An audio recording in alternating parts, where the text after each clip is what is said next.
રાજ્યભરમાં સુશાસન દિવસની ઉજવણી કરવામાં આવી રહી છે। તે અંતર્ગત ગીર સોમનાથ જિલ્લાના વેરાવળ ખાતે સુશાસન દિવસની ઉજવણી કરવામાં આવી હતી।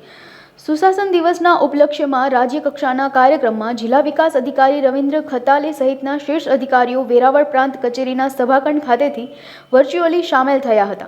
જિલ્લા વિકાસ અધિકારી રવિન્દ્ર ખાતેલેએ આ અવસરે જણાવ્યું હતું કે ટેકનોલોજીના વિનિયોગ થકી જિલ્લાના છેવાડાના નાગરિકોને સરકારની વિવિધ સેવાઓ સરળતાથી ઉપલબ્ધ કરાવી એ ખરા અર્થમાં સુશાસન છે। છેવાડાનો એક પણ નાગરિક રાજ્ય સરકારની સેવાઓથી વંચિત ના રહી જાય અને તેને વિના વિઘ્ને સરકારી સેવાઓનો લાભ મળે તેવી કાર્યપદ્ધતિ સુશાસનના માપદંડને અનુસરીને રાજ્ય સરકારે વિકસિત કરી છે। ગીર સોમનાથ જિલ્લાના સ્વચ્છતા અભિયાન 2023ની ઉજવણી અંતર્ગત જિલ્લા તાલુકાની કચેરી કાર્યસ્થળને સ્વચ્છ સુંદર બનાવવા માટે પડતર નિકાલની ઝુંબેશ, રેકર્ડનું વર્ગીકરણ, ફાઇલોનું ડિજિટલાઇઝેશન અને ડિસ્પોઝલ, કચેરીના બિનવપરાશી સામાનને દૂર કરી સ્વચ્છ સુંદર બનાવવા કામગીરી હાથ ધરવામાં આવી હતી।